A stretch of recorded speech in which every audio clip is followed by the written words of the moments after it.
This is the Fundamental Escape Podcast with your host, Mark Fitzgerald. I'm David Werba, and this is episode 1. So, Mark, you had the chance to interview Kevin Miller, who's the writer and the director of the documentary Hellbound. What kind of jumped out at you in your discussion with him? We talked for over an hour, and we had an amazing discussion. It was brilliant. So we talked about the different, ways that people hold our beliefs, and the idea of the, fundamentalism, where people sort of hold these ideas without question. And one of the first questions I opened with was, the idea of people actually believing in hell and whether they really do or not. And, he was basically like, well, no, they don't, because otherwise, we would live completely different lives. And so the conversation just basically opened from there. We talked about the psychology of belief and how it affects us in our lives and the way we hold our beliefs and things like that. So yeah, there was a quote: "The belief in hell creates hell." What was that from? Yeah, I that was something he said. I don't know whether he got that from somewhere or that was just his own sort of idea, but it's definitely an idea that resonated with me in a big way. Like I've definitely testified to that in my own life. and again, we're sort of kicking off with this whole subject of hell. And it's within, religious community, it's obviously a very taboo subject. And I think that, if anyone gets the chance to check out the documentary, it's a very worthwhile, look at the whole subject. We're starting off with a bang here with episode 1. But I think what's important to just kind of preface is that we're not taking a strict stance towards any one religion or any side, if anything. It's just an open discussion. It's a spiritual discovery, and that's a lot of what the documentary's about, and I think it's cool. So without further ado, let's get to the interview. Yeah, hey everyone. Today I've got a guest with me, which is Kevin Miller, who I've been waiting to talk to for a while. So do you want to introduce yourself there, Kevin? Hi, Mark. Yeah, good to be here. I'm a filmmaker. I'm a writer. I do all kinds of things during a living. But I particularly focus on documentary films about controversial topics, one of which is hell. Yeah, controversial indeed. So, yeah, I suppose just to set a bit of context, one of the reasons I'm pretty stoked to be able to talk to you today, as I have mentioned to you, I think in an email or through Facebook, I was a street evangelist for about 5 years. So I used to go out every day talking about heaven and hell. It was like my job, quote unquote, I suppose. I was involved with the ministry of Ray Comfort, which is, obviously he was featured in Hellbound. So that was one of the reasons I was quite keen to chat to you. Mm-hmm. He's got, he's got a pretty straight line, I guess, and his message is, pretty straight down the line, and kind of has been for as long as I can remember. He hasn't really changed his views on things, Yes. Yeah, I was curious, did you have any sort of interesting dialogue with him off camera at all, or? Not really. I mean, we talked with him pretty much, what you see is what you get with a guy like Ray Comfort. Yeah, pretty much. He is. I mean, he's somebody who definitely I have some pretty big divergences with him in terms of his theology, but in terms of him as a person, I mean, he's very sincere about what he does. He's, this is what he really believes he was put on earth to do. And so it's hard to criticize somebody who's just, acting out of their conscience. At the same time, being present, watching him do street evangelism, it was very off-putting because he put people off constantly. Yeah, that's about the thing he consistently succeeded at doing. Yeah. And it's interesting because I totally concur with your points about him, his heart and where he comes from, because, I think it was very early on when they started doing some filming. They used to go out on the streets and, they made a TV program and everything. And I found some clips on the internet of them doing street evangelism, and I was just captivated. When I first saw it, I was like, I guess what drew me into it to begin with was the idea of these people actually believe in hell and they actually are doing something about it. You know what I mean? Like that's what that was the conviction that I had, was like, And that was something I was keen to talk to you about. I guess I'll jump in with that as a place to begin. Was, in your opinion, do you think from your experience in interacting with Christians, do you think that most Christians actually believe in hell to begin with? No, well, I think that they profess that they do and that they feel obligated to, but I don't think so because otherwise their whole lives would be orientated differently. They wouldn't be, living normal suburban lives. They would be like, and even Ray, I mean, to an extent, you just wonder how much he really believes because, I mean, he has dedicated his life to this, but I mean, if hell is as awful as some of these people make it out to be, Yeah. well, then there would be no effort spared to save people from going there. And that's really kind of one of the ways of thinking about things that justified the execution of heretics way back in the day, because they would say, better a little fire now than fire for eternity. Yeah. And Yeah. and not so much being concerned about the heretic as opposed to the people they might infect with their heresy. So they could justify killing somebody because of the greater evil that it would prevent. And so that is a line of thinking. And I think that right away it begins to raise some suspicions in my mind in terms of trying to reconcile the idea of hell with the idea of a loving God, because if that's the type of behavior that a belief in hell motivates, that's that to me causes a lot of concern. If that we can now use it to justify murder, Yeah. Yeah. because Right. because Yeah. there's something so evil and horrible waiting for us that we actually would be just safer killing our children lest they reach the age of Oh, accountability and yeah. Yeah. Well, put Rob Bell themselves talks about it in his book, doesn't he? and fall. They might fall into mortal sin. So really, it's an act of mercy to kill Yeah. your children on the eve of their 12th birthday. And that's Yeah. a horrible way of thinking, and I would never advocate that. But that is a justifiable way of thinking if you think that the dangers that they are facing post mortem are that grave. Yeah, yeah. I mean, exactly. And I suppose just to go a little bit deeper into that idea is, that whole concept of, like you were sort of saying, like if you actually believed in this literal burning lake of fire, psychologically that would just completely destroy you as a person. Like, I don't understand. I was actually literally just talking to a friend tonight about that idea of, Jesus talks about this abundant life and in these concepts of joy and peace, and I just don't understand how that can work side by side. Like, how do you live this life, this kingdom life, I guess, this life that's in harmony with God and peaceful and all these nice ideas, I guess you could say, and hold the idea of torment at the same time? It just doesn't sort of make sense to me. Yeah, well, I mean, there are different ways, sorts of theological gymnastics that people come up with in order to reconcile those things. Because, you listen to somebody like John Piper or even Ray Comfort or, many of the people featured in Hellbound, they just extol the love and the virtue and the justice of God. And so there's just a sense that hell has to exist to satisfy God, the need for justice, because sin can't go unpunished. And so if sin isn't punished on the cross, then it has to be punished in hell. And so there's a sense that if sin isn't dealt with in some sort of a permanent way, then the scales of justice will forever remain out of balance. And so the difference between someone like me and someone like Ray Comfort or John Piper, some of these people who will promote a more literal version of hell, is that I believe that the only way to balance the scales of justice is not to annihilate or segregate the offender, but to bring the offender to a full recognition of his or her sin and have them repent and then be reconciled to the community. That's the only way, to me, that you can ultimately ever balance the scales, because otherwise you are literally cutting off a huge segment of humanity.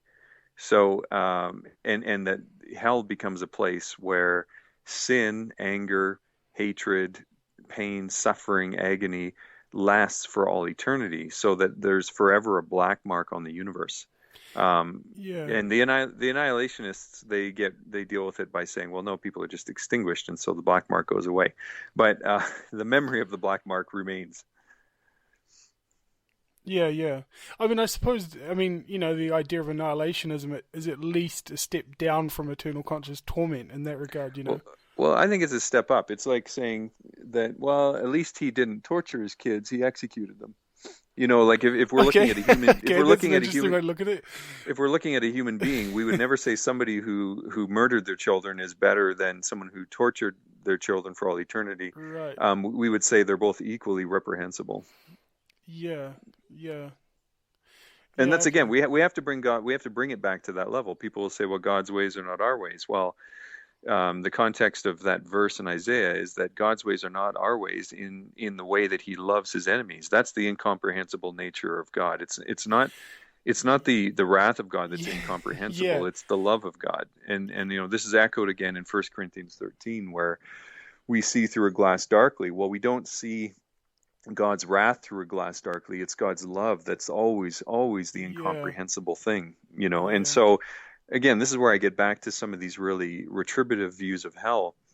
They really align nicely with empire. They align nicely with a human desire for vengeance. yeah. And they're perfectly comprehensible. And so that makes me very suspicious of them because they seem to satisfy too many of our base needs. Yeah, yeah. I actually heard Shane Hipps, who was speaking at Mars Hill, because he was pastoring there for a while, and he did a sermon on. He was talking about Jonah and how Jonah, goes to Nineveh and prophesies against them and everything like that. Yeah. And then God basically changes his. They repent, obviously. As the story goes on, and Jonah's like mad. He's ticked off, Hmm. and he was saying, Jonah was mad because God repented of evil, sort of thing. Like he turned his wrath away and was like showed compassion. And he's like, he was just saying that like you were sort of saying, I guess, that whole idea that it's not the wrath of God that sort of ticks us off. It's the love of God that we can't understand. Yeah. Yeah. And I think that's a great example. I mean, I think that the story of Jonah is such a great, has such great insight into human nature is that we don't want to change, number one, and we definitely don't want to love our enemies. And Yeah, and so, what is the thing that Christ confronts us with continuously? Is that tendency. So it's so interesting that Christians of all people then are the ones who embrace the inversion of that, and then try and find elaborate ways of justifying it. So it's kind of maddening in a sense that because I think yeah, that the gospel is and the Jewish scriptures as well, um, they to me diagnose so much of what's wrong with human community in terms of our tendency towards scapegoating those who are different and so and then showing us how to emerge from that way of forming community. And that's really what I think the gospel is. It's the alternative community, which is formed around not a victim of our choosing, but a victim of God's choosing, which is God's self. mm, And so we form the Christian community around the victim of Christ. And instead of pointing at the victim and declaring the victim's guilt, we all bow our heads around the victim and declare our own guilt. And so there's a constant refocusing not on the sin of others, but on our own sinfulness and our need for forgiveness. And that's not to lay guilt upon people, but it's to help us get a true sense of ourselves. Because what we end up doing otherwise is masking ourselves, masking our own sin, and by pointing the finger at somebody else. yeah, yeah. I mean, here's a thought that I had, and I've shared this with a couple of people, and it doesn't sound like a Christian thing to say when I say it out loud, but I honestly had the thought, God talks about, I mean, we're taught in the Bible, obviously, to forgive our enemies, and Hmm. this whole notion of like, how, why is it justifiable for God to command that we forgive our enemies if He doesn't ultimately forgive His? Yeah, well, and that's one of the exact same conclusions that I arrived at, on my way to making Hellbound. It just, when you're in the cult and drinking the Kool-Aid, you don't question this stuff. But the minute you stop and start to think critically about some of these things, it Yeah, all falls apart because it doesn't make any sense. yeah, And I yeah, don't, and again, what people will come back to is to say, well, God's justice has to be satisfied through His wrath, and and and I just say, well, then God. So the problem I have is the moral calculus that Jesus gives us um, seems not to apply to him. So it must be wholly arbitrary then. Mm. Or it must just be for humans, and there must be actually some greater moral equation by which the universe operates that God will reveal to us sometime. And so I guess we just got some temporary one in terms of loving our enemies, and that Jesus, for some strange reason, decided to demonstrate that to us by dying, while we were yet enemies, by dying for us on the cross. And yet he was dying for something that isn't even the ultimate moral law of the universe. It was just, something, temporary. It just seems to me to so minimize everything about the gospel that, to really render it even not worth, emulating. It just is so disappointing because it just takes all the air out of the balloon. Yeah. To me. The other kind of idea that I had, going back to that sort of idea of whether we believe in hell or not, is it seems to me, and I'll be interested in your thought on it, is, it seems to be that you get sort of people that, like you said, profess to believe it, but they kind of don't, because if they did, they would live differently. And then you get another group of people who seem to actually hold on to it and believe it, and they it has this psychological effect on them. Like I've had numerous people that I've come across in my life that are good-hearted people, and they walk around with this absolute fear of torment, and it seems to be only a concern for people who are believers, and that's what bothers me, is that people that don't believe in God or in hell or judgment or anything anyway, I mean, they're just living their lives. It seems to be this whole concept of hell seems to be a torment to those who are inside of the faith anyway, you know what I mean?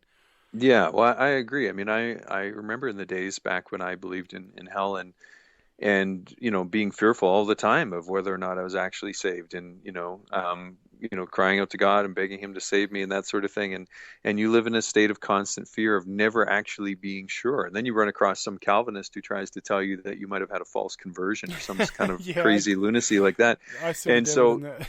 yeah, and so it just even makes things worse. So yeah, I think it's hell. The belief in hell creates hell immediately in the mind of the person who believes it, Yeah, well, and yes, what yes, they try and do then is to pull other people into their hell. I yeah, mean, that's really what it does. I mean, and it's a terrible thing. And there's people who will say, well, if we let go of hell, what about the urgency of the gospel? yeah, And I'm like, okay, so the fact that ISIS, inspired terrorists went and killed 38 people in Tunisia yesterday isn't enough motivation to say the world needs the gospel. Like, there's hell on earth raging right now, every yes, minute of the yes, day, yeah, all over the globe. The United States is flying drones, over other countries, and people live in a fear equivalent to the fear of hell, not knowing if they're going to become collateral damage. yeah, There's a world at war with itself that needs to be saved from itself. It doesn't need to be saved from hell. And Jesus came to save us from ourselves and the hells yeah, that we create for each other. mm, So I think that what hell actually does is it takes away on one level the urgency of the gospel, because what it does is it focuses us primarily on ourselves and our own desire to escape. And so that even the act of evangelizing other people is a self-centered exercise, because I think deep down it's motivated by the fear that if I don't do this, I'm going to be held accountable and I might not make the grade, and so that yeah, you got to yeah, perform for this God yeah. so that you aren't amongst the ones who get sent away. Yeah, yeah. I mean, I hate to admit this; it's quite embarrassing when I think about it. But when I was doing evangelism, I was such a black and white person fundamentally in my thinking, and I was basically harassing my friends as to why they weren't out doing it as well, and like Yeah. it's so crazy, like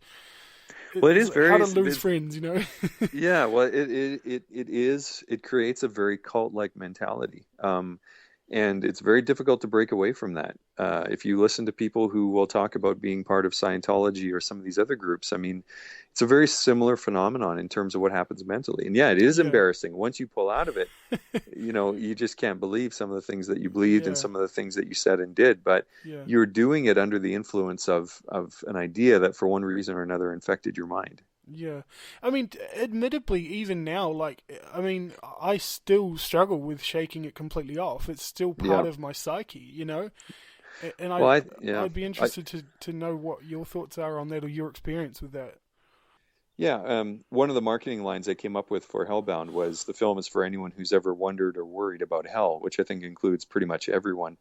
And, I think it's easy for me, it's easy for a lot of people to dismiss some street preacher or somebody trying to warn me I'm going to go to hell. And I've had many people contact me since I made Hellbound, warning me that I've done a very dangerous thing for my soul. Yeah, And I bet I'm you like, have. I kind of chuckle because, if they only knew. But the other side of it is yeah, well, of course you worry a little bit, but it just honestly, it just is hard to fathom a belief in these types of things Yeah. in such a medieval concept in the 21st century. There was that pastor, I think it was the pastor, and he was in Hellbound, he was the guy that he lost his job, he Yeah. said, that he had that line where he said, "It's rather amazing to me that more people aren't saying this can't be right." Well, the really amazing thing about this guy, his name is Chad Holtz, who's in Hellbound, is that he, shortly after I interviewed him, about 6 or 7 months later, he repented of his views and went back to a very strong belief in a literal hell. Really? Oh, Yeah. wow. And now he has an interesting situation because he also Wow. went into a residential treatment for sex addiction, and his marriage was on the rocks and all this kind of stuff. So he And was so, living in hell, pretty much. well, he was living in hell. He was going through a lot of personal issues, and Wow. he emerged from those several months in the sex addiction treatment, and he issued a statement repenting of his former beliefs, saying that he was arrogant and all this sort of thing. And personally, I hear when I heard that, I said, you know what, I don't accept it. I don't believe it for a second, because he Far out. articulated to me, what he articulated to me was the product of years of reflection, informed Yeah. theological Oh, he came reflection. across very genuine on Hellbound. Yeah, I mean, and so I feel that, what, people have to do what they have to do to get their lives together, and I'd be really curious to sit down and talk with Chad at this point, just to see where he is at. But yeah, so I mean, but the question that he does say in the film is that when he wonders why more people don't wonder, Yeah. or ask the question, this can't be right. Again, it gets back to a very cult-like mentality that comes over you because it's fear, right? And if you read the one of my favorite science fiction series is Dune by Frank Herbert. There's this class of women who are priestesses, and they have this thing that they repeat to themselves, the litany against fear, and it starts out by saying fear is the mind killer. And I really believe it is, because once you introduce this idea of hell or fear of any form, what ends up happening is you revert instantly to a fight or flight way of thinking. So Yeah. you're no longer thinking rationally, and you're thinking, in terms of self-preservation.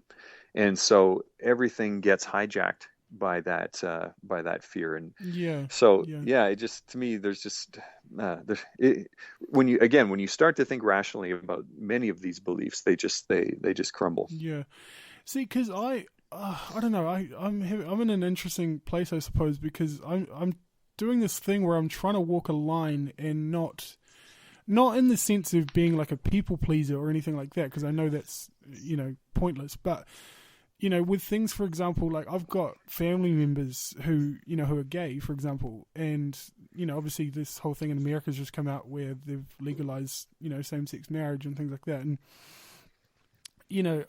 I people stand on all kinds of places when it comes to issues like that, but I just have this sense of like this conviction that I need to, not for the sake of being controversial, but that it's important, to stand with these people and to say, hey, if any group of people has been oppressed, that to me, my understanding is that the gospel is good news for those that, have been kicked to the edges, and Right. Well, I think big revelation of the gospel. Our communities on scapegoats. That if you look at the foundation of any civilization, and I think this is one of the things that tries to tell us right out of the gate with the story. What does Cain do? Is he kills his brother? Oh, I'm And losing he a little bit there. builds out of fear. Oh, sorry. Hello. Yeah, no. Can you hear me? You're sort Can of you hear me fading now? out. Keep talking. Am I okay now? Yeah, it's coming back now. Okay. Can you kind of go back over Yep. that from the beginning again? Sure. Yeah. Well, I think one of the key things that the gospel shows us is the fact that all human civilization is built on the blood of victims. So if you go to the story of Cain and Abel in the book of Genesis, what you see is the beginning of civilization, and it begins with a murder. So, and it's very similar to other founding murder stories in other civilizations. So Cain kills Abel, then he goes off and builds a city, and he builds it in part for protection, because he's worried about retribution from those who might come and get revenge on him for what he's done. And I think so. What the gospel and what the Jewish scriptures are trying to tell us is this idea of victimhood is at the foundation of human civilization. It makes us really aware of it. So when it comes to the issue of the gay and lesbian community, I think that you make a really good point. Is that what I think the gospel makes us aware of is our tendency to victimize. And so what we should be doing is looking to see who are the scapegoats in our current community and going and standing by them rather than joining the mob that is pointing the finger at them. And so people always want to know, well, what do you believe about same-sex marriage, or what do you believe about homosexuality? And I would say, I think those are inconsequential. What I believe is that it's wrong for us to form mobs and Yes. Yeah. Oh, yes. kill Yeah. scapegoats and to scapegoat anybody. And so I'll stand alongside anybody who is being scapegoated. Yeah. I think that's what we're called to do. And to make these ultimate determinations is, one way, one person's sexual preference better than another's, or what's right and all that sort of thing. Yeah. I think it's a way of making something that is fairly clear, murky, that it's wrong to say that that anyone is a second-class citizen in our society. Yeah. And that was something I was going to bring up with you as well, is that whole idea of what I kind of refer to as position versus disposition. Like whether we sort of focus on the importance of holding the right position, rather than like what you just kind of alluded to, the idea of like the fact that it's inconsequential, that your disposition is to stand with the oppressed. That's your heart. Right. It's not the kind of, is this right, is this wrong? It's like, well, these people are being dehumanized. Yeah, right. And exactly. And I think that, other issues can be talked about on another day, but while society's in the midst of pillaring certain people, I think that's our job. And I think that's a really good way of putting it, is disposition versus position, because what we tend to do is adopt a position and then use it as a club, and we can feel so, and this is the problem, is we feel so morally justified in our position that now we feel justified to use any behavior against those who oppose us. So even though, and this can happen when you go and stand alongside a victim, there's nothing like the claim of victimhood to justify violence, because how can anyone question that you occupy the moral high ground? And once you can legitimately claim to occupy the moral high ground, well, out come the swords. And, it can become a very dangerous thing. So I think disposition is really, really important, because, a position can just become a club. Yeah. The other kind of thought that I had is this idea that comes out. I mean, especially when there's an issue like, say, gay marriage, for example, you get these Christian groups, often, very conservative, and, they're basically using Jesus as this poster child for morality, and this idea that, just holding up the standard and saying, like, it just, to me, it seems so counter to the idea of the grace of God, this idea that, Jesus is just this pin-up child, like I say, for like clean living, it just, it doesn't make sense to me. What it is it's a diluting of, really the character of Jesus, because Jesus, you have to understand him in the context of his time. I mean, he did things. It's very hard for us, I think, to understand the radical nature of who Jesus was, because we live in a world that embraces rebels, that embraces people who stand up to society, and we can get away with it. And yet Jesus was the one who challenged, the religious authorities of his day, the governmental authorities of his day, who wielded the sword against him, and very much knew he was in danger of that. And standing up against your own religious tradition, it's not like you can just leave your religious tradition in that time period, and so. And the radical, and when it comes back to, again, what he's challenging is not even just a particular set of religious beliefs. He's challenging the very structure of human civilization, in terms of how we form ourselves into groups, which is always by violence. Yeah. I mean, he's going against everything. And it's just, it's mind blowing. So to reduce him to somebody, who stands up for, a certain type of marriage or whatever. And again, speaking of marriage, I mean, in terms of what the Bible models, I mean, I think you could make a much stronger argument for polygamy than any other form of marriage, you can think of. Nice. I like that. Yeah, now since we have actually lightened the mood a little bit on that note, I guess, I was going to bring up the fact that I think it's around the middle of the documentary, you have a clip from the comedian Jim Jeffries. Yeah. And I would have loved you to actually interview him. That would have been amazing. Yeah, he's pretty funny. He's amazing. I was just watching his piece on gun control. Yeah, I saw that actually as well. I saw that on someone's page the other day. I think I'm a huge fan of him. I think he's fantastic. But I think that, in the fact that something, you would know yourself, obviously, that, the subject of hell, obviously within, religious community is a very taboo subject. And just the way that he brings it to the table, I think comedy has a way of, of bringing things to the light in a way that's more palatable. You know what I mean?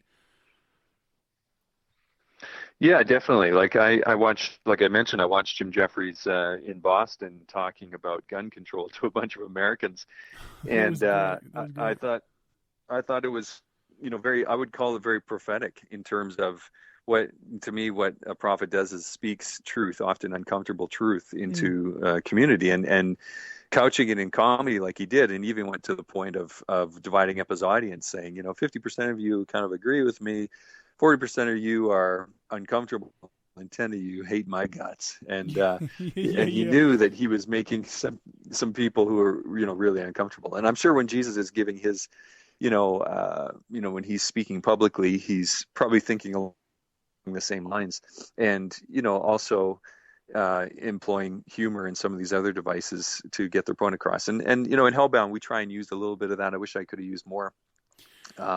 Yeah. Even in terms of, going to the death metal concert or death metal festival and that sort of thing, just to try and inject some humor into a discussion that can get, deadly serious. Yeah. That was what I was going to ask as well. Like, were you kind of keen to talk to more, like, I mean, obviously, a big chunk of the documentary is, theological voices and, authors and teachers and things like that. Did you sort of consider the idea of having more, secular voices in the documentary, or?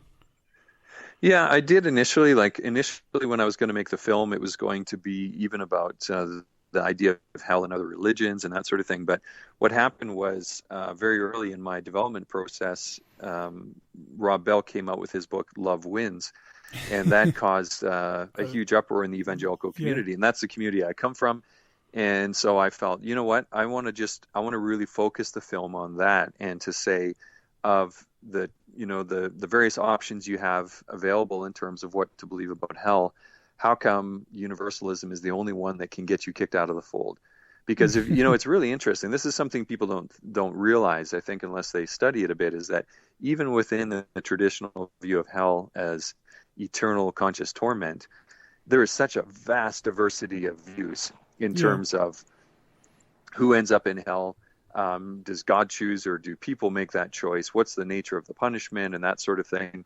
And then you have annihilationism as well, which, kind of became acceptable when John Stott came out with it back in the 1980s.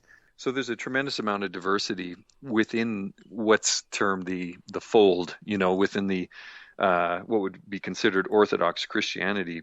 But the minute somebody starts talking about universalism, people start losing their jobs. People get kicked out of the community. And again, I find this really telling in terms of human nature, in that all forms of eternal conscious torment or annihilationism, they still fit within that vengeance model. But universalism challenges it. So that's why, again, I think universalism aligns best with the character of Christ, because he got killed for challenging the violent foundation of his civilization. And universalism does the same thing. It says that, the highest good that we can achieve with an offender isn't segregation or annihilation, it's reconciliation to the community. That's the highest good we can achieve. And so I look at that. Again, my background actually is in, educationally, is in the processing of young offenders through the legal system. And so I looked at how do we facilitate that without further criminalizing young people? So, because this is something that can happen, is that processing a juvenile through the legal system can actually impose a criminal identity on them that they didn't have previously. And so then how do you socialize them in such a way that doesn't become permanent? But the thing I really looked at in the past is really, what is the purpose of the legal system, or what's the purpose of the criminal justice system?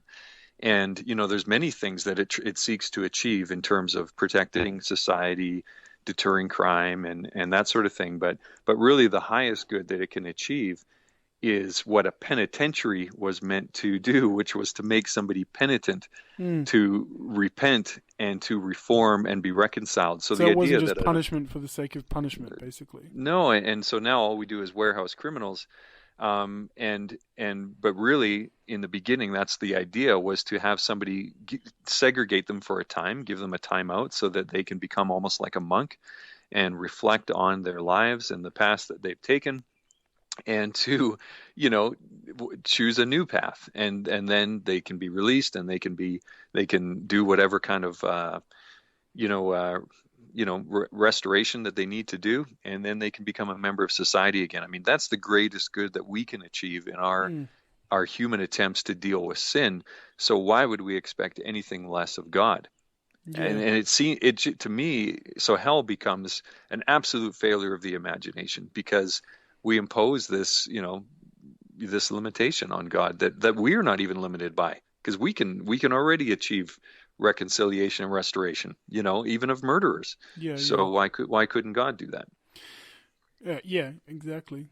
There's something I wanted to sort of bring up, and I actually listened to you on a podcast from, I think it was when Hellbound first came out, and you were talking about the idea of being driven by emotion, and how, we make our decisions emotional, we tend to sort of change our stance on things based on emotion as opposed to simply, just logic. Yeah. And I had I'd sort of been asking around for people to bring up kind of questions and thoughts, before I was talking to you today. And one of the things that was brought up was from a friend of mine who basically was, sort of had that same concern, was that, and I think it actually does come up in Hellbound, that idea where people say, oh, it's just your kindly logic that you're just wanting to be nice, and you just want to make God nice, and that's why you land on the position of universalism, and it's all sort of based on emotion. And I do, to a degree, I kind of understand that reasoning. I actually, funny enough, I had a friend of mine who I was talking to today about the fact that I was going to be talking to you, and I brought up the term universalism. I just I said it figuring that he knew what it was, and he had never heard of the term, and I explained to him what it means, and straight away he was like, oh, that sounds amazing. He kind of just he sort of just latched onto it straight away, and it did sort of make me a little bit weird. I was like, is there an element like, I mean, I know that there was I don't remember the woman's name, but she was in Hellbound and she was speaking. I was towards the end, I think, and she was saying about the concept of emotion, where you could argue just as easily on the other side, where it's their emotion. People who want eternal conscious torment are just as influenced by their emotion as well, in saying, why do you want punishment? So I guess the sword cuts both ways. Oh, it definitely does. And Jonathan Haidt has actually written a really great book called The Righteous Mind that gets into basically, it's basically a book about moral psychology. And he's speaking from 20-some years of experience in doing some of these experiments that try and analyze our, why we make decisions. And what he comes away with is that we tend to be led by our emotions to a position, and then what we do is we backfill with rational arguments, and that really is how things work. And that's not really, there's nothing wrong with that. That's just really the way we are. You even think about I was just reading a book yesterday about a guy is trying to come up with a quote unquote final theory that is going to unite general relativity and quantum physics. And what he's arguing is that the beauty of a theory shouldn't be bothered by the fact it doesn't match the data. And what he's trying to say is that there's an intuitive side to science, which is what actually is what leads to the great advances in science. So people will be led emotionally or intuitively toward a certain direction, which is eventually proved right by the data.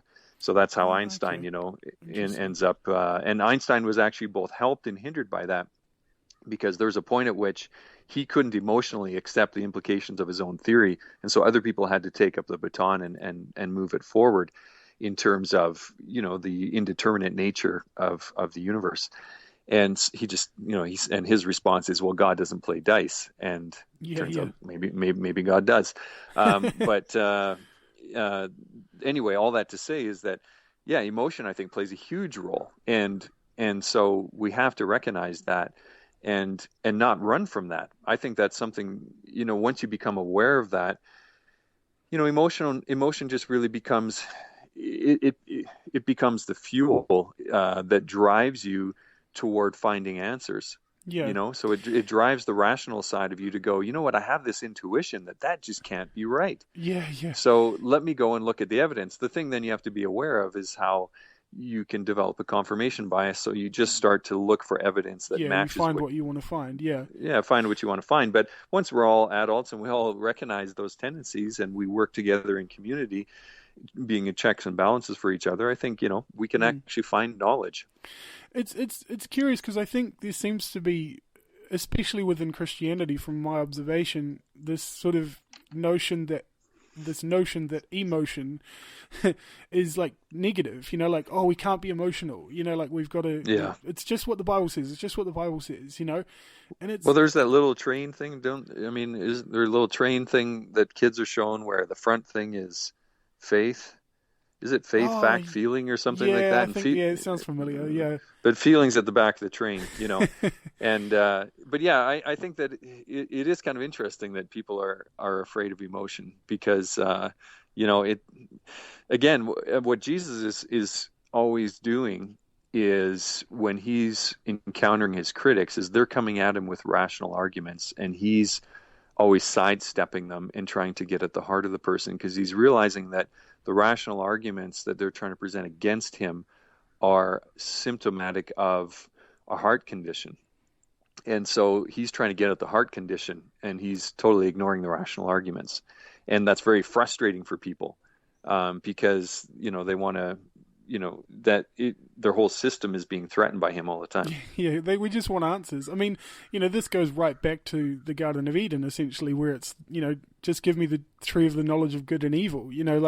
Instead of having this sort of oneness with God, we just want to be like God and have all the answers, and say, just give me the knowledge and I'll just navigate my life that way, Yeah, because it's, because what is the knowledge? I mean, there's the quest, the lust for that, to be able to be the one that declares, what's right and what's wrong. Then it's a self-preservation thing. You can now be the one in control. Yeah, because I mean, even sort of looking back to, like I was saying, the days that I was out doing street evangelism, like, my confidence, and I guess you could say my faith, was not necessarily in God at all. It was more in the feelings of having the answers, Yeah. That's where my confidence was, and that's what led to arrogance and, sort of marginalizing people. And, obviously I learned, I completely burned out after sort of 5 years of doing that. I just literally just burnt out, and that's why I had to sort of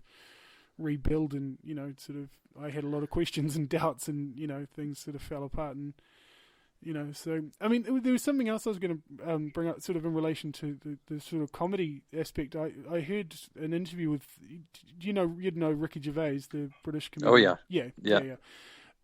He's pretty famous. Yeah, we tried to get him for Hellbound, but they turned us down. Oh, really? Oh, that would have been amazing, because he's got some really insightful things to say. Yeah.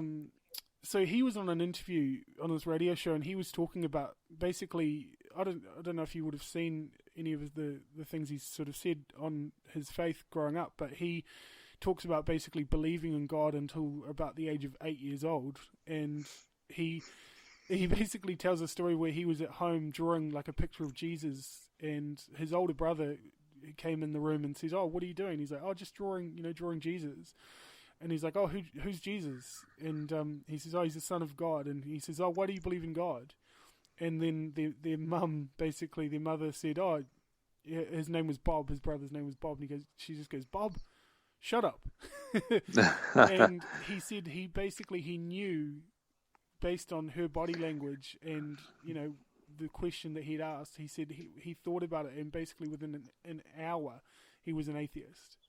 Yeah, I've heard him tell that story. Yeah, but he went on to sort of explain about different things about, like, people's views in regards to heaven and hell and things like that.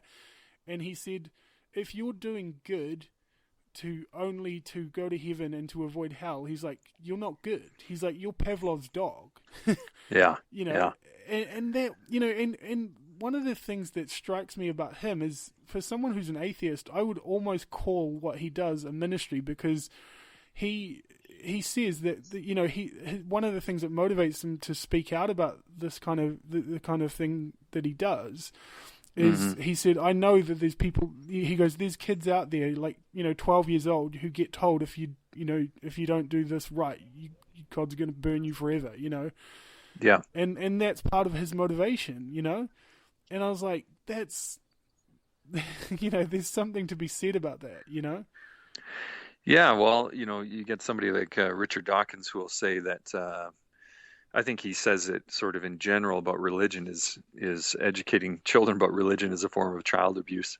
I mean, I don't agree with that, but I think that injecting them with this type of fear at a young age can be. And I know for many people it totally derailed their lives for many, many years. And, it's funny, because for me, even, the person who shared the gospel with me when I was 9 years old, that it was in the context of a presentation on basically either going to heaven or going to hell. Yeah, and, and that I immediately was injected with that fear, because I didn't come from a family that believed that. And so I was just literally sick with fear for them of what would happen to them. Yeah. And, it's a horrible thing. So, I think somebody like Ricky Gervais, again, just like Jim Jeffries, is, prophetic in terms of he's able, through comedy, and sometimes he's very vicious about it, but through comedy, he's able to speak truth to people and get away with saying things that you can't say normally. And so I really appreciate someone like him in terms of, he's a good BS detector for society. Yeah, exactly. So I'm just curious, like, what do you think is the fear? Like, what is the biggest fear that people have within Christianity if hell wasn't a reality? Like, if that wasn't part of the deal, like, what if the whole system falls apart? They lose all power because they no longer hold the key to heaven and hell. This is something that Paul Young says in Hellbound, that, in terms of fundraising, if we're not saving people from hell, we can't justify all this money, if, just really hell is what justifies everything that they do ultimately. because even when they go out and do things like humanitarian stuff, it's for many people, they only do that so that they can finally get to the point where they can actually do or share the gospel, which is, say this prayer and then you won't go to hell, as if Mm. feeding the poor and helping them in their time of need is not the gospel. You know what I Yeah, mean? yeah, Like yeah, they yeah. they will help people in order to be able to share the gospel. Whereas, Jesus, if you Mm. look at one of the parables that everyone likes to use to, justify belief in hell, the parable of the sheep and the goats. The reason why, the people are sheep is because they help the people. The thing that made them sheep and not goats was that they helped people in their time of need. Yeah, It wasn't that they yeah, shared a gossip, yeah, some kind of a, yeah, uh, speech about heaven and hell with them. yeah, So yeah, I think that what do people fear? I think number one is they fear hell is the foundation for them. It is the foundation of everything that they do. The second thing I think is people think if we let go of hell, there goes morality along with it. yeah, And I yeah. kind of chuckle at that because we've had hell for, 2,000 years. And if you look at the history of the 2,000 years, it's a litany of killing and destruction and Yeah, abuse and yeah, despair. I mean, the history of humanity is depressingly violent and horrifying. yeah, And so hell has done nothing to prevent that. yeah, In fact, hell has yeah, actually fueled so much of the depressing horror and despair. yeah, And so anyway, I think but that is a fear. People think that if you take away hell, they think it has a deterrent value. yeah, And I would argue it actually does the opposite, that fear of hell creates far more sin than it ever deters because yeah. people partly Oh just man, go, yeah, oh, I'm toast anyway. yeah, And so whatever. But the fear of hell also just, it again, it forces you into a fight or flight way of thinking and into a way of self-preservation. So it makes you a selfish person. yeah, yeah, yeah, And it's really weird because yeah. people think that it makes them selfless because they're going out trying to save people from it. But I think really what they're trying to do is just save themselves. Oh, I like how you say it, how it is. Well, again, I'm speaking from experience. I'm speaking Yeah, from being one of those people. yeah, yeah. For a lot, the early part of in my later teens and the early part of my adult life. Mm. So going into the project of Hellbound, I'm just sort of curious. What was? I mean, I guess I sort of know the answer anyway. But like, what would you say is your prime motivator, or what were you hoping the result of it would sort of be? Well, I was motivated partly just by excitement, I think, because I had read a book, I edited a book for a friend of mine named Brad Jerzak, who's in the film, called Her Gates Will Never Be Yeah, Shut. I've read And that in actually. I've read that. Yeah, yeah. So in the book, he doesn't really come out as a universalist, but he comes out as a hopeful universalist. And I think that I'd been, friends with Brad for a long time and a number of other people and been processing these types of issues also regarding the atonement in that and in the whole question of violence. And another friend of mine named Wayne Northey, who I don't mention enough, I had edited a novel of his that kind of dealt with some of these issues. And so all these ideas are percolating in my mind, but I think it really came together for me. And it was in the fall of 2008 when I worked on Brad's book. And I remember saying to my wife, I got to make a movie about this because the idea of universalism sounded so good to me that I just wanted to explore to see could it actually be true. And I wasn't in a position to really make a film about the topic until 2011. And so it just happened to be perfect timing with Rob Bell Yeah, coming yeah, out with yeah. his book at the same time. And so, But just going back to the very beginning of Hellbound, I thought it was interesting because you talked to the Westboro Baptists. yeah.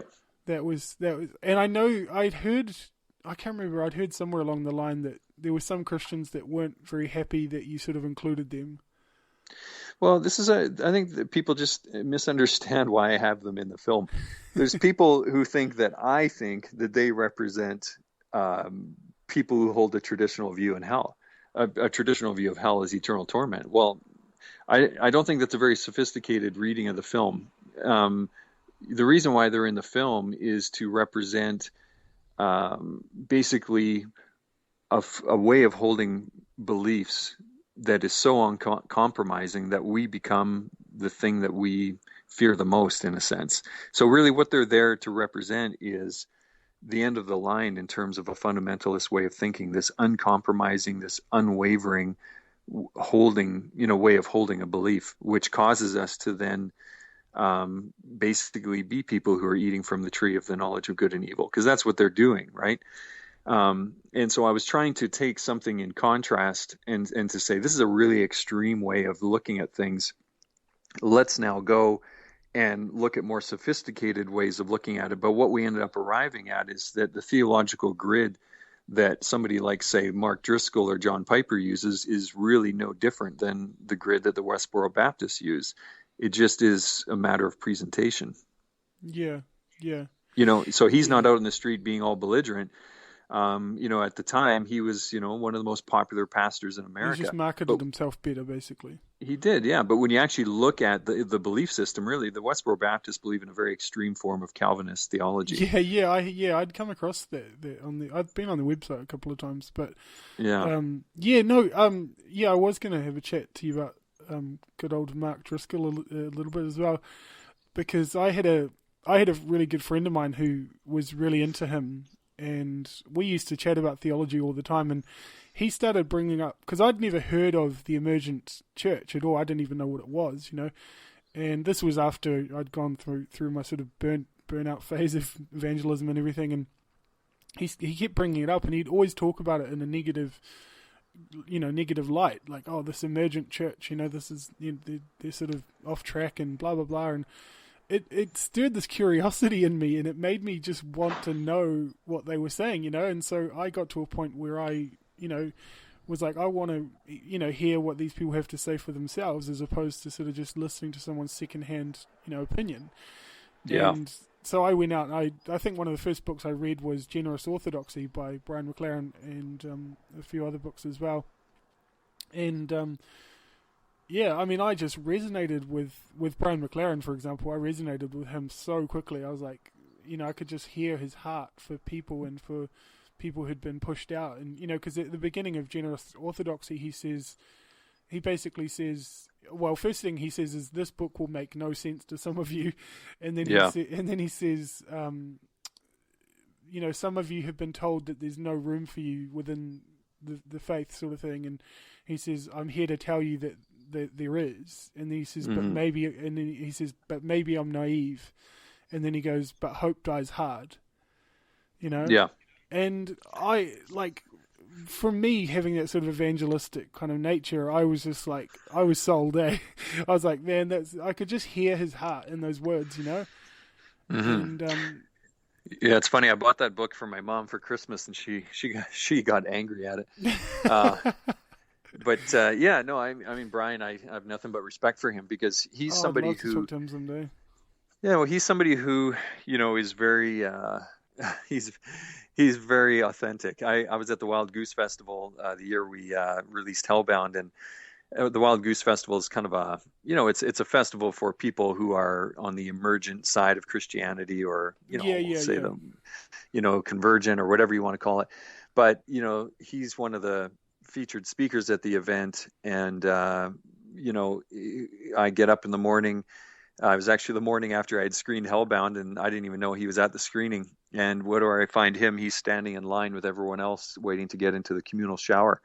This is, he's a person who's, a little bit of a celebrity, but is not placing himself above anybody at this thing. And I think that approach, that whole disposition is so important. And again, that's something I think that for me was important in terms of making Hellbound, which is, and again, in terms of featuring the Westboro Baptist, is that how we hold our beliefs is important as what we believe, in terms of what, because I think that really gets back to what is the fruit, right? When we talk about emotions and reason and that sort of thing, I think a good way to test whether our emotions are leading us in a good direction or a bad direction is to say, what kind of character are our beliefs producing in us? I think that's the real test ultimately. It's interesting, because I want to get a little bit sort of theological and technical here. I wanted to sort of make this conversation as accessible as I could to anyone, really. But I had a friend of mine who, he's actually a fellow Canadian like yourself, but he was sort of asking me about the concepts of, he's sort of like, basically on the one hand, he's sort of saying, well, this idea of universalism is an amazing idea, and I'd love to think that everyone would be reconciled to God, and but he's like, what does the Bible say? It's about the Bible. At the end of the day, what does the Scripture say? And one of the key sort of ideas he was wanting me to sort of ask about was, and I guess Rob Bell has been sort of asked as well in different interviews, but the Greek word for eternal, the aeon, is it aeonian? Yeah. Because I guess the big question is, like, if the word aeonian doesn't mean forever in the sense that we think of forever, then how does that play out when it talks about eternal life as well, if it uses the same word?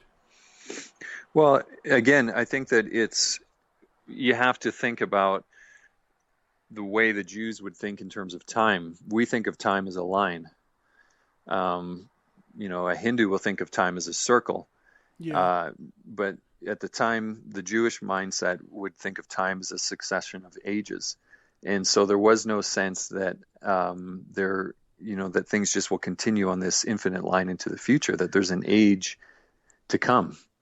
And so that the life and the punishment would be fitting to the age to come, or of the age to come. So it becomes like an adjective, in terms of describing that. So when you're talking about eternal life or eternal punishment, we're talking about the same thing qualitatively, right? But it's not necessarily everlasting.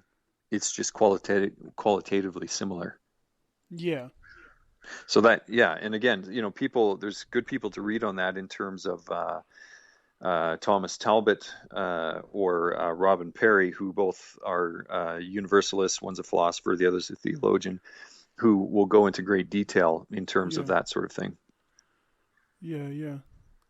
It seems to me, it's interesting. Like I like, the whole sort of emotion thing of being, holding on to ideas and things because they sound good or they feel good. But I have to be honest, like, it comes across to me, especially when I watch something like Hellbound, all the people, and I'm kind of laughing when I say this, but all the people that tend to be sort of these people that lean towards universalism just have this amazing disposition where they come across like super nice people that you just want to emulate, Yeah, well, it is interesting. I mean, and the question is which came first, right? Did the belief come first, or did the character come first? Yeah. And are people of certain character attracted to certain beliefs, or do certain beliefs produce a type of character? And again, I think it's reciprocal. I think it goes both ways. Yeah. But I mean, and I think that comes back to the whole question of the fruit that it's producing in our lives. And again, I come back to this idea, not even of hell, but of retribution, that you do the crime, you do the time. You get me, I'm going to get you. Yeah. That is the problem that we are facing as a culture. I mean, that's the problem I face in my home with my kids, and that's the problem we face, out in the world with groups like ISIS and that sort of thing, or right now in the nation of Israel, where retribution is the metric. This is, as Heraclitus says, that violence, fire is the organizing principle of humanity. Yeah. That's the problem. And so the question that we should be asking ourselves is, what is the solution to that problem? And when we go to something like the Bible, we should ask, is there a solution here to that problem that we find ourselves in, where, we are in the war of, every person against every person. And right now I live in Canada. I'm looking out at my beautiful, sunny area here, totally at peace. My daughter and her cousin are sleeping up in the treehouse right now, and I have no fear of anyone attacking them at night. But it's an illusion, because right now this peace is only being maintained through force of arms, mostly American force of arms all over the world. And so what is the solution? We live in an illusion right now, but once the illusion fails, it will be the war of man against every man. And so how can we come against that? in a way that will finally bring an end to it. And I just think that this idea of hell, again, it just is adding literally fire or fuel to the fire, because it ingrains in us the idea that this is the way God is, this is the way God deals with people who oppose him, so therefore we are justified to act like our God. Yeah. I'm curious, because I know you've talked a little bit about the idea of scapegoating, and I've heard, the sort of the mimetic idea from Rene Girard. Yes. Can you, because I'm curious, because I'm not 100% sure I completely understand it. Can you sort of explain it a little bit quickly? Is that easy to do, or? Yeah, I mean, I can give you a thumbnail sketch. I mean, the best thing people can do if they want to learn about René Girard is the Canadian Broadcasting Corporation, CBC Radio, did a fantastic 7-part series on René Girard and scapegoating. Basically what René, he's still alive, although he's very old and he's had a stroke and he's not quite the man he was. Brilliant thinker who was a literary theorist who started to apply some of his theories of literature to religion. And what he came to understand is that this whole notion of desire and competing desires is really what is at the heart of conflict that happens with humankind. And so what we end up doing is we emulate each other's desires, and we look to other people to know what we should desire. And that unfortunately starts to put us in competition with people. The people who are the model for us become a rival. And so we desire the same things. And so we come into conflict. And what we end up doing is to resolve that conflict. We tend to, because we don't really want to become enemies with our model, we find a third party and we point the finger at them and we say, oh, they must be the cause of our problems. And so, we basically find a scapegoat and we gather around the scapegoat and we, punish them in some way. And that gives us peace with each other. And so scapegoating becomes a way for a community to find peace, is they find somebody either within the community who seems a little bit different, or you find somebody outside of the community and they become a common enemy, and that brings peace. But the problem is the peace only lasts temporarily, so then we got to find a new scapegoat. Yeah, that's exactly what I was starting to think in my head. Yeah, and so on and on it goes. And so that René Girard, and again, he's received a lot of criticism for this, because what he's basically putting forward is a meta theory, and he's saying that all religion essentially is a form of it's a way of scapegoating. And so what he found so remarkable in the Jewish scriptures and in the Christian scriptures is an awareness of the fact that we're scapegoating, because scapegoating only works if it's unconscious, if we don't recognize what we're doing. But what ends up happening is in the Jewish scriptures and in the Christian Gospels is an explicit articulation of the scapegoating process. And this really, again, it begins with the story of Cain and Abel, where what Cain does is he basically forms a rivalry with God, but he can't go against God, so he vents his anger against Abel, and Abel basically becomes a scapegoat. And so then off he goes and builds a civilization. But you see the same sort of thing will happen with Joseph and his brothers. Joseph becomes the scapegoat for his brothers, but the voice of the scapegoat in most religions is silenced. But in the case of the Jewish scriptures, the voice of the scapegoat is heeded. And so in the case of Joseph in particular, the scapegoat ends up becoming the one who doesn't act toward his brothers in the same way they acted toward him. And he becomes a model for Christ. And so Christ becomes the ultimate scapegoat, the one that we meant for evil, God meant for good, or the things that we did for evil, God meant for good. So when Jesus comes back from the dead, it's the scapegoat coming back to the community, not to judge the community, but to redeem the community. So this is why the book of Hebrews, I believe, says that the blood of Christ speaks a better word than Abel's, because the blood of Abel cried out for vengeance from the ground, but the blood of Christ calls out for reconciliation. Yeah. So it's so what's happening, I think, and this is what René Girard, and again, I don't think I'm giving the most succinct articulation of his theory, but But what Rene observed is that in all of human civilization, scapegoating, the guilt of the scapegoat is always true and justified, and the innocence of the mob is always the thing that's embraced. Whereas what's happening in the Jewish scriptures and in the gospel is that the innocence of the scapegoat is the thing that is being proclaimed, and the guilt of the mob, and that it's us, we're the ones, we're the guilty party, not the scapegoat, and that we've been masking our own violence and evil and trying to through the death and trying to pin it on the scapegoat. And so what is the prophets and what Jesus are constantly trying to confront the community with is their own guilt in the face of evil, and the fact that they need to repent and they need to change and they need to find a new way of forming community that doesn't require the murder of innocents. Yeah. And so this is what Jesus offers himself as. He says, I'll be the victim, I'll be the one, and you will build your community around me. And so then there'll no longer be a need for scapegoat. So Jesus becomes the final scapegoat. Yeah. So would you say, I mean, is this sort of, I'm maybe going a little bit left field, but you'll correct me, I imagine, but where hell kind of comes into the picture is that our need for hell sort of ties in with that idea of like needing to have a place of punishment for people to say, oh, these are all the bad people, and this is, they're going to get their just desserts, and this is, Right.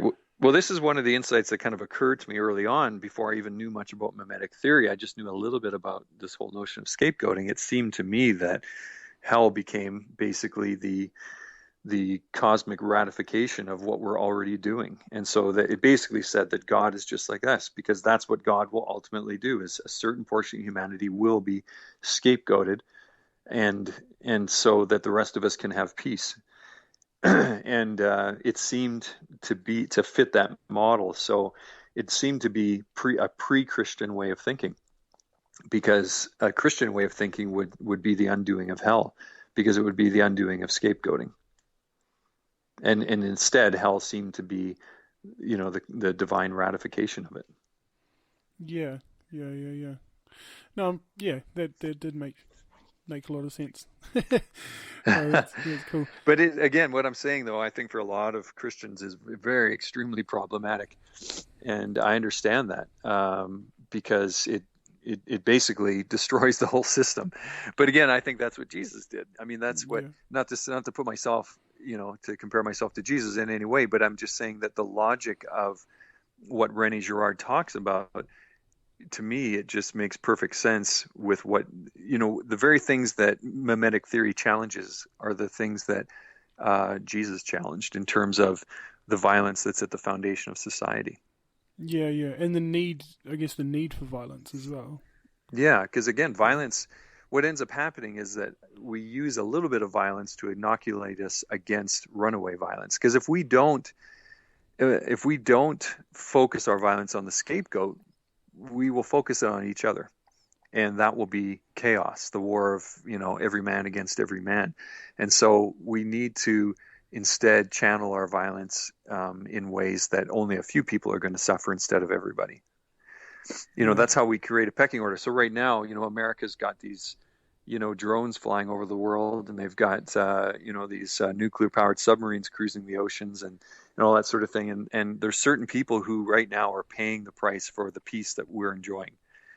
We're right now scapegoating people in order to have peace. And really the only alternative, the only way out of that, as Michael Hardin says in the film, is for all of us to reject violence and embrace forgiveness. But there's a lot of us right now who won't reject violence and embrace forgiveness. So right now it seems like we have to employ violence, in order to prevent runaway violence. So we find ourselves in a really difficult position, because nobody wants to be the first person to set, in a Mexican standoff in a movie, right? Everyone's pointing, there's a circle of people, everyone pointing a gun at another person. Nobody wants to be the first guy to set his gun down. And yet if somebody doesn't set down their gun, there's going to be a chain reaction of people pulling the trigger, and everyone will die. Yeah. And so, there again, when I come back to the gospel, the radical nature of it, I mean, I think it's a matter of self-preservation, even for all of humanity. Because sooner or later we will be consumed by our violence. Yeah. Is there? I'm thinking when we talk about. I mean, even in the Gospels, you've got Jesus. Was it telling Peter, put away your sword? That whole idea of like, sort of this call to lay down your weapons and to say no, violence isn't the way. Like it's Yeah, well, but the way the gospel writers record Jesus is very confusing because sometimes he tells them to get swords and then says, two will be enough. Yeah. So it's Yeah. it's very it's very difficult. But again, because I've listened to a podcast. I think it was Brad Jersak who was saying he used the term polyphonic, was talking about how the Bible has polyphonic voices. Like it doesn't. It's not just one sort of stream of saying the same thing the whole way through, kind of thing. Well, it would have to be by its very nature, right? Because it's the Bible, Biblia. It's a library of books by different authors over different time periods, different cultures, different languages, and so there's no way it could be, what it would be the opposite of polyphonic. I don't know, but there's no way monolithic. There's no way it will just say one thing. That's why I always get mad when I hear people say, not mad, but I just get kind of frustrated when I hear people say the Bible says. Well, the Bible doesn't say anything. The Bible's like a sock puppet you have on your hand and you make it say certain things. Yeah. You know what I mean? Like the Bible doesn't say anything. It says all kinds of things, but it's not even the Bible. I'm glad you said that actually, because I think it's that failure to recognize, like we were talking about this whole concept of sort of bias and emotion. It's not wrong to have bias and emotion. It's just a matter of recognizing it, isn't it? Yeah, well, I think that everyone, it's funny because working in documentary films, I always say this, I kind of jokingly say, I'm as objective as my audience. And because people expect they expect a level of objectivity they utterly refuse to apply to their own lives, because you made a documentary film. Yeah, and I'm like, well, who wants an objective film? You want a film that has a point of view. And so the question is, do you recognize your bias and are you able to defend it? I mean, I think because, of course, we have to be biased. Yeah. We have to have a bias in a certain direction. No, because any other way of looking at the world is utterly impossible. That doesn't mean you can't be balanced. Yeah. But you can definitely have a preference as long as you can justify it. Yeah, definitely. It's one of the things that sort of gets me, and I guess part of the motivation I have to sort of, do what I'm doing with these podcasts is that, to get people to sort of question, to recognize their biases and to say, hey, maybe I am seeing it through this certain lens, and and it's interesting because I guess from my experience, and I'd be interested to hear what you have to say as well, but like I say, for me to change my position on things took suffering, it took pain, and complete burnout. Yeah, well, I think that the last thing any of us wants to do is change our minds. The last thing any of us wants to do is change anything about our lives, because change implies, it involves suffering. And I teach screenwriting, and I talk about this in terms of films all the time. I mean, because really what's at the heart of every great film is the conversion of the central character. But it's a conversion that they never want to happen. It's kind of forced on them. In the end, after they've gone through great suffering, they're always thankful it happened. But they, probably would have in the beginning preferred things to have remained the same. But yeah, changing your mind is it's painful, and it's the last thing we want to do. And I think a while back I wrote a blog post or something saying how I'd rather be an explorer of ideas than a defender of an idea. And unfortunately, what's ended up happening as a result of Hellbound is I find myself oftentimes in the position of trying to defend an idea, defend universalism. And so, but at the same time, I think that can be a dangerous place to be, because you kind of feel now, even with mimetic theory or something like that you feel obligated to defend the theory against critics. Yeah. That's your gut response to critics, as opposed to listening to the criticism to determine if it might be valid or if it might have something to teach you. You know what I mean? And so it comes back to position versus disposition, that it's very hard to, stick to a disposition to say, I remain open and curious, as opposed to, I've adopted a position and I must defend it at all costs.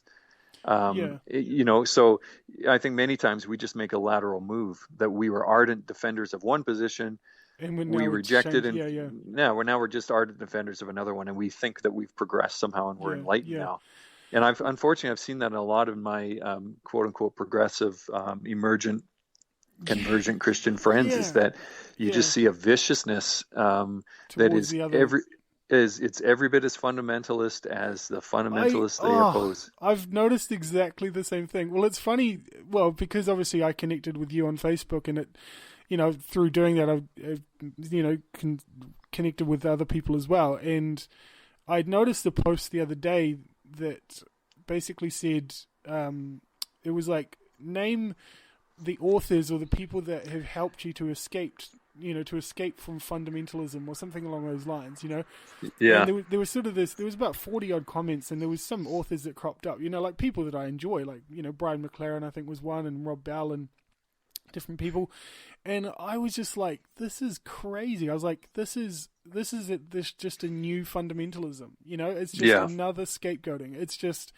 It's saying, okay, we've been pushed out by this group, so we're just going to create another group and call this group out, Yeah.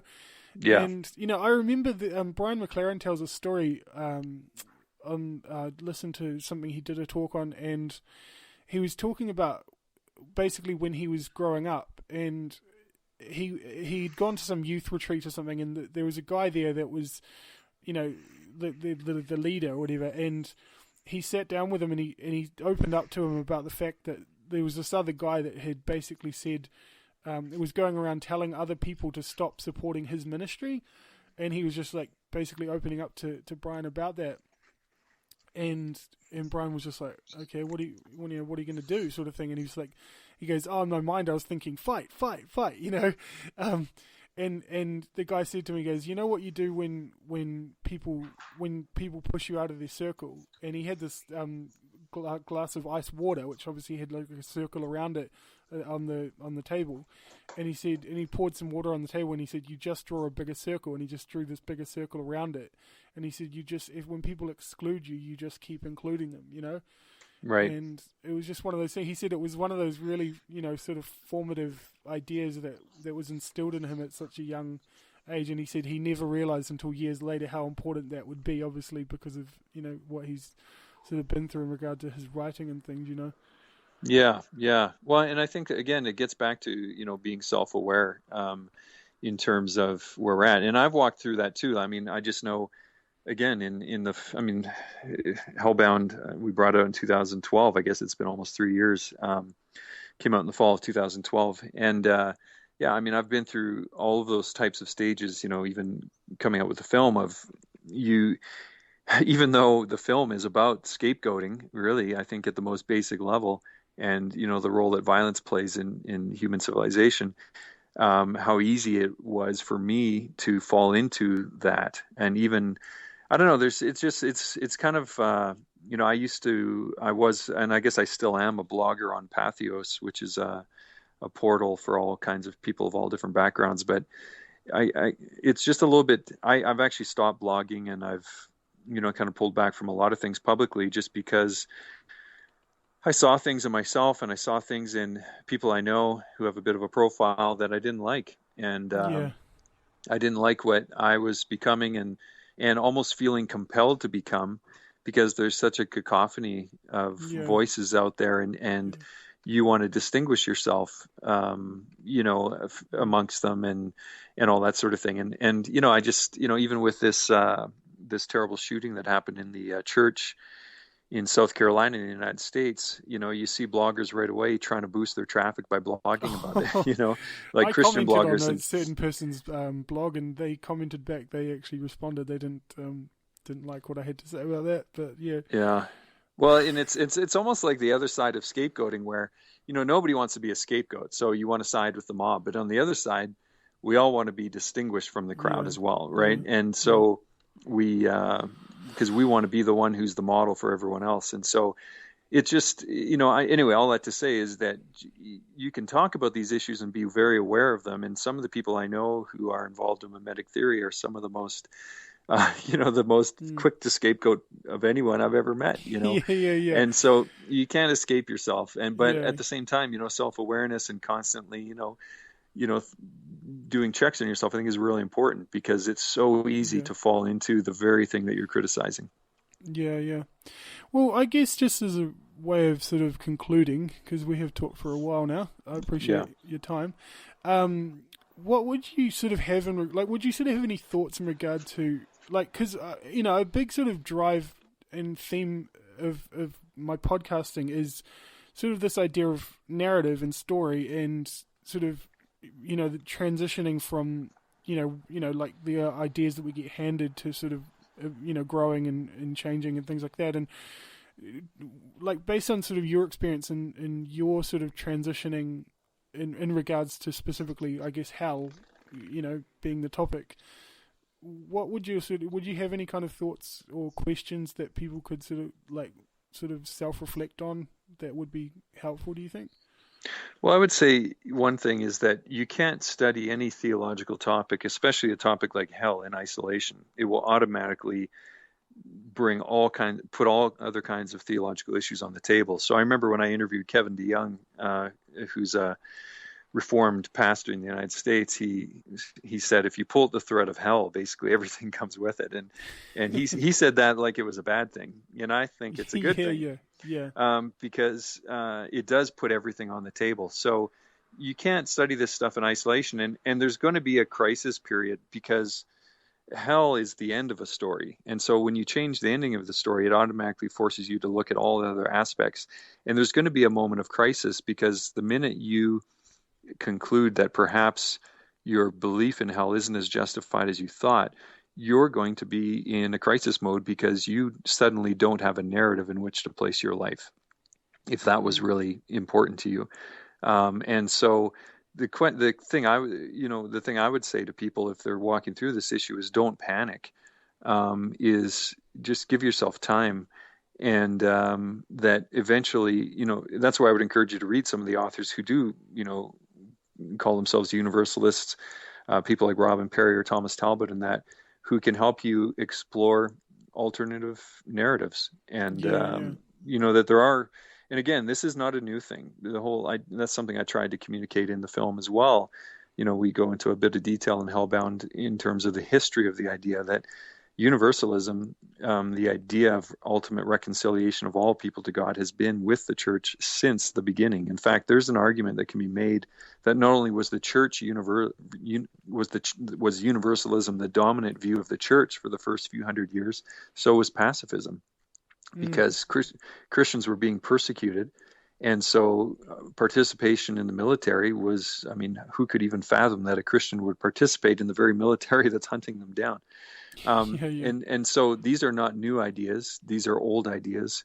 Admittedly, universalism has been a minority position throughout the history of the church. But again, we have to look at the fusion of church and empire that existed for so long. Universalism is of no use to an emperor who is using a religion to breed conformity and obedience. Hell is very useful, especially when the majority of your population is illiterate. So the fact that universalism has been a minority position over the years says nothing about the truth or falsehood of it. It has a lot to do with historical circumstances. So I just want to encourage people that if they do feel intrigued by this idea, or if they feel repelled by it, that they can't do that on the basis of thinking that it's a new idea, and that it's outside the realm of orthodoxy. Because again, as we say in Hellbound, there's many people who are considered some of the fathers of the faith who held to this view. And so I think that, it's wrong of people to assume that someone who is a universalist is somehow not a Christian or is a second-class Christian. And that if you find yourself leaning in that direction, don't feel guilty or feel bad. Spend some time educating yourself. Yeah. No, that's good. Some good closing thoughts there.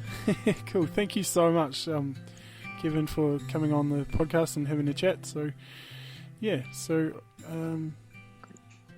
cool. Thank you for having me.